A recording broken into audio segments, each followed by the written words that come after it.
జై తెలంగాణ అందరికీ నమస్కారం। ఈరోజు తెలంగాణ రాష్ట్రంలో నడుస్తున్నటువంటి రాజకీయాల పట్ల నిజంగా కూడా సిగ్గుపడతా ఉన్నాం।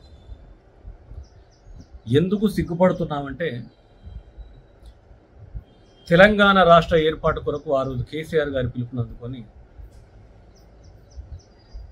ఎలాంటి స్వార్థం లేకుండా ఒక నిస్వార్థ కేసీఆర్ గారి సైనికులుగా నిస్వార్థ తెలంగాణ మరిదేశ ఉద్యమకారులుగా గెలిస్తే రాష్ట్రం వస్తే మాకు పదవులు వస్తాయా, ఎమ్మెల్యేలు వస్తాయా, ఎంపీలు వస్తాయా, ఇంకేం పదవులు వస్తాయని మేము ఈరోజు ఆశపడలేదు।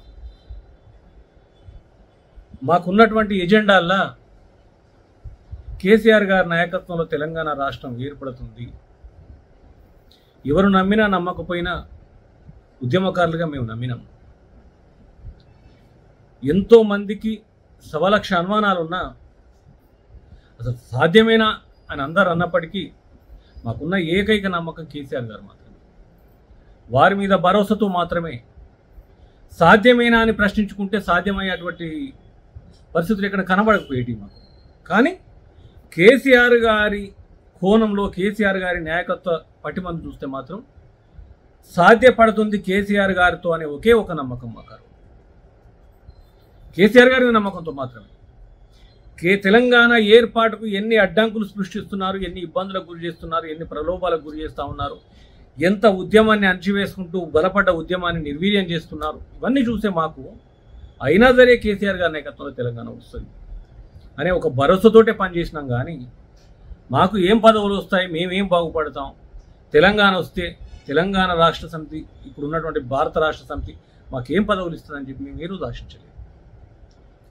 దానికి ఉన్నటువంటి కారణం వెనుకబడ్డ తెలంగాణ, అన్యాయానికి గురైన తెలంగాణ, అవమానించబడ్డ తెలంగాణ, మా ఆత్మగౌరవం దెబ్బతిన్నటువంటి ప్రాంతం సగౌరవంగా నిలబడితే తెలంగాణ జాతి బాగుపడుతుంది, తెలంగాణ అభివృద్ధి చెందుతుంది, ఇక్కడ ఉన్నటువంటి రైతాంగం బాగుపడుతుంది, ఇక్కడ ఉన్నటువంటి విద్యార్థులు యువకులు బాగుపడతారు, తద్వారా తెలంగాణ రాష్ట్రంలో ఒక చక్కటి వాతావరణం ఏర్పడుతుంది। ఒకే ఒక మాకు ఆశ తెలంగాణ బిడ్డలు, అంతకుమించి మాకే ఆశ లేకుండా దాంట్లో భాగంగానే తెలంగాణ రాష్ట్రం ఏర్పడడం,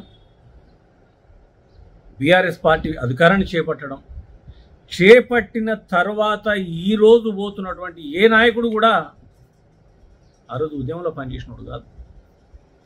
కానీ కేసీఆర్ గారు ఒకటే ఒక ఆలోచన విధానంతో ఆ రోజు పనిచేసిండ్రు। ఈరోజు లెక్క నన్ను నేను కాపాడుకోవాలి, నాకు అధికారాన్ని కాపాడుకోవాలని కేసీఆర్ గారు చేయలేదు। ఎన్నో ప్రయోగాలకు ఓర్చుకొని తెలంగాణ రాష్ట్రాన్ని సాధించిన తెలంగాణ బిడ్డల సహకారంతో ఏర్పడ్డ తెలంగాణ అధోగతి పాలు కావద్దు, నవ్వేటోను ముందర జారిపడ్డట్టు కావద్దు, ఈ నీచ రాజకీయాలు, ఈ కుట్ర రాజకీయాలు మన అస్తిత్వాన్ని దెబ్బతీసే విధంగా పనిచేస్తూ ఉన్నాయి, ప్రభుత్వాన్ని అధోగతి పాలు చేసే విధంగా ఉంది। వీళ్ళ పరిస్థితి చూస్తూ ఉంటే ప్రభుత్వాన్ని కూలగొట్టడానికి కూడా వెనుకాడే పరిస్థితులు లేరు। కాబట్టి మన అస్తిత్వాన్ని మనం కాపాడుకోవాలి, వచ్చిన తెలంగాణ రాష్ట్రాన్ని అభివృద్ధి చేసుకోవాలనేటువంటి ఏకైక లక్ష్యంతో నాడు వారు మిగతా న్యూట్రల్గా ఉన్నటువంటి కానీ కొన్ని ఇబ్బందులకు గురైనటువంటి ప్రజాప్రతినిధులకు వీళ్ళకు కొంత సహకరించినటువంటి మాట వాస్తవం। నూతనంగా తెలంగాణ రాష్ట్రం ఏర్పడింది, ఒక బ్రహ్మాండమైనటువంటి నిర్మాణం దిశగా కొనసాగుతూ ఉన్నాం, ముందుకు పోతూ ఉన్నాం, మీరు కూడా భాగస్తులు అవ్వండి అంటే ఆ రోజు వచ్చి జాయిన్ అయినారు। పదవులు ఉన్నోళ్ళు, పదవులు లేనోళ్ళు ఇందులోకి వచ్చి వాళ్ళ కళని ప్రదర్శించి అత్యంత ఉన్నతమైనటువంటి పదవులు పొంది మాలాంటి ఎంతోమంది ఉద్యమకారులను హేళన చేసి అవమానించి అనగదొక్కి అన్ని రకాలుగా లబ్ధి పొంది అన్ని రకాల అత్యంత గౌరవప్రదమైనటువంటి పదవులు అనుభవించి ఇవాళ పార్టీ మారుతున్నారు అంటే అసలు ఎందుకు మారుతున్నారో సమాధానం చెప్పాలి వాళ్ళు। మేము ఒకటే అనుకుంటున్నాం, కుక్క పోతే పోయింది కానీ చెప్పు పోతే పోయింది కానీ కుక్క బుద్ధి తెలిసింది అనుకుంటున్నాం। చెప్పు పోతే పోనీగాక కుక్క బుద్ధి అయితే తెలిసింది। నాడు కేసీఆర్ గారికి ఒక లక్ష్యం ఉండే, తెలంగాణ రాష్ట్రాన్ని బ్రహ్మాండంగా నిలబెట్టాలి। ఈ బ్రహ్మాండంగా నిలబెట్టే క్రమంలో పక్కపొంటున్నటువంటి పార్టీలు మనకు కలిగించే ఇబ్బందులను దృష్టిలో పెట్టుకొని వారు కొంత నిర్ణయాలు తీసుకున్నమాట వాస్తవమే। కానీ ఇవాళ అన్ని రకాల పదవులు అనుభవించి సిగ్గు ఎగ్గు నీతి జాతి లేకుండా తెల్లారిసరికి కండవలు మారుస్తూ ఉన్నారు। ఏం ఆశించి మారుస్తూ ఉన్నారు? ఏదైతే ఈరోజు మీరు పోతున్నటువంటి పార్టీలో ఉన్నటువంటి అగ్రనాయకులు ఎవరికైనా తెలంగాణ సోయి ఉండేనా?